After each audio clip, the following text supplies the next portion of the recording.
សួស្តីទាំងអស់គ្នាថ្ងៃនេះសូមបន្តពីវីដេអូមុនហើយថ្ងៃនេះមកមើលការងារចាក់ដីនៅធ្វើលបងហើយពីវីដេអូមុនលបងយើងតែបានតែតប់ទេតែសលបងហើយយើងបានប្រឹងបានលំរងហើយវាអាឡាញតែយើងបកគោលបងបងប្អូនឃើញគឺយើងប្រើពណ៌លបងដាំបកគោលហើយលើកប៉ាណែលពាក់យកលើកដាក់យកមកអញ្ចឹងយើងប្រឹងបានខ្លះហើយបាន20-30ដើមដែរអញ្ចឹងនៅសេសសល់ថាជា70% ទៀតទៅ80% ទៀតបានជួយផុតហើយយើងដាំបកគោលយើងអាចដាក់ស្លឹកបានទេស្លឹកនេះចាំមើលការងារចាក់ដីនេះការងារចាក់ដីគាត់ចាក់ហើយឲ្យគាត់ប្រហាប់ទៅហើយសិនពេលដែលពួកគាត់ប្រហាប់ហើយពីលបងនេះជាវាងពេលដែលយើងលើក panel លើកស្លឹកលបងពាក់ទៅយើងប្រហាប់គឺវាប្រេះឬក៏វាលំបាក់លបងអញ្ចឹងយើងមានតែដាំបកគោលហើយយើងប្រហាប់ដីសិនហាប់ដីឲ្យវាមាំមកហើយបានយើងលើកលបងដាក់បានយើងបកគោលលបងយើងធំ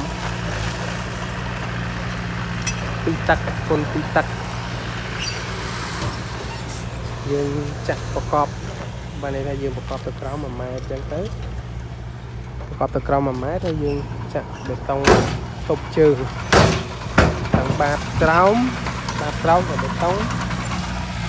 ហើយអាបេតុងចាក់និយាយទៅយើងដែលពីលមកវិញយើងលុបមកវិញបេតុងលុបទាំងអស់អញ្ចឹងជៀសវាងការប្រហាប់ដីចាក់ដីនេះយើងធ្វើវាបាក់លបងវាប្រេះលបងវាបញ្ហាថ្ងៃក្រោយទៀតអញ្ចឹងយើងមានតែប្រើលបង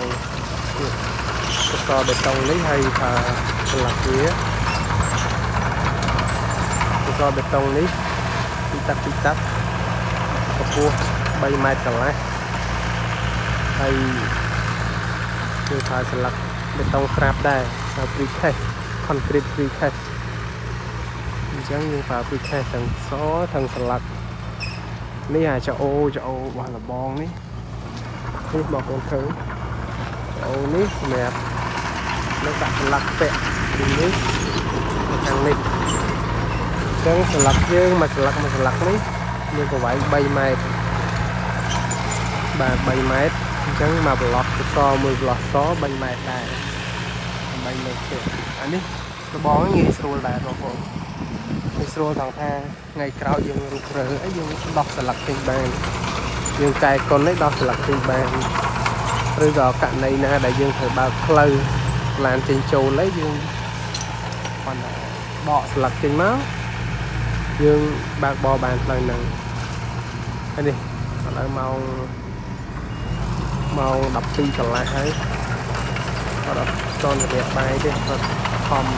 ដីទៅហើយអត់តន់ស្កេតយល់របស់យើងដីចាក់បានច្រើនអានេះដូចជាដំណាក់កាលចុងក្រោយដែរអានេះថាសល់ប្រហែលថាជា6-7,000 ទីចុងក្រោយនៅខាងក្រោយទៀតដែលខ្ញុំបង្ហាញពីវីដេអូមុនបានប្រហាប់ហើយធ្វើចង្ទេហើយអស់ចង្ទេពួកគាត់ធ្វើហើយនៅមកបែកខាងនោះខាងក្រោយហើយខ្ញុំបង្ហាញពីវីដេអូមុនឥឡូវគាត់ចាក់30គែមលបងខាងនេះទៀតអញ្ចឹងខាងលបងកំពុងតែបង្រៀនគាត់ឲ្យជួយដាំបកគោលហើយចាក់បេតុងដែលខៀលសសហើយឲ្យផុតទៅដល់ខាងក្រោយបងប្អូនខាងក្រោយឃើញបងប្អូនឃើញលបងអត់ក្រហមទៅចិត្តរោងចាក់ក្រោយនោះឆ្ងាយដែរអញ្ចឹងបងប្អូនឃើញហើយយើងធ្វើទៅដល់ក្រោយហ្នឹងចឹងឥឡូវបានតែជាតិចតួចបំផុតចឹងព្យាយាមបទឿនប្រមាណការងារឲ្យគាត់ធ្វើឲ្យបានច្រើនហើយដាំបកគោលប្រឹងបេតុងឲ្យបេតុងជើងក្រោមវាហ្នឹងវា set up វារឹងគ្រប់គ្រាន់ណា វារឹងគ្រប់គ្រាន់បានយើងអាចប្រហាប់បានអញ្ចឹងជៀសវាងយើងប្រហាប់ទៅវាខូចបេតុងដែលយើងចាក់ទុកជើងទៅសហ្នឹងបើមិនជាវាខូចអញ្ចឹងវានៅតែប្រេះនៅតែអត់ត្រង់គ្នាតាអញ្ចឹងយើងប្រហាប់ដីឲ្យហើយអស់សិននៅជួរខាងកែមលបងនឹងមុនអញ្ចឹងប្រហាប់ដីគៀនលបងមុនហើយយើងចាប់ផ្ដើមលើកស្លឹកពាក់យើងឆែកតម្រងវាម្ដងទៀតបើសិនជាករណីណាដែលវាប្រេះឬក៏វាត្រេតអត់ត្រង់មុនពេលដាក់ស្លឹកនេះយើងត្រូវឆែកម្ដងទៀតអញ្ចឹងយើងតម្រងគ្នាទៅការងារលបងបេតុងចាក់ស្រាប់នេះយើងស្រួលក្នុងការស្រេតម្រងវាហើយបេតុងនេះបងប្អូនកម្រាស់វា5ហ៊ុនក្រាស់ដែរក្រាស់គួរសមដែរវាបច្ចេកទេសរបស់នេះមួយយ៉ាងដែរយើងធ្វើការលឿនងាយស្រួលក្នុងការដឹកជូនលើកដំឡើងហើយនឹងរុះរើវិញងាយស្រួលហើយអាចប្រើប្រាស់ថ្ងៃក្រោយបានទៀតបងប្អូនលបងនេះគាត់ជាចាក់កែមលបងនេះមុនកែមលបងខាងនោះចាក់មកមុនហើយប្រហាប់ផ្លោះនេះគាត់ទៅចាក់ក្រោយសិនទៅសាដីសើមភ្លៀងវាមិនសិលមិញភ្លៀងអញ្ចឹងគាត់តកកន្លែងនេះសិនហើយដីស្ងួតតិចអត់ចាក់បាននេះលបងបងប្អូន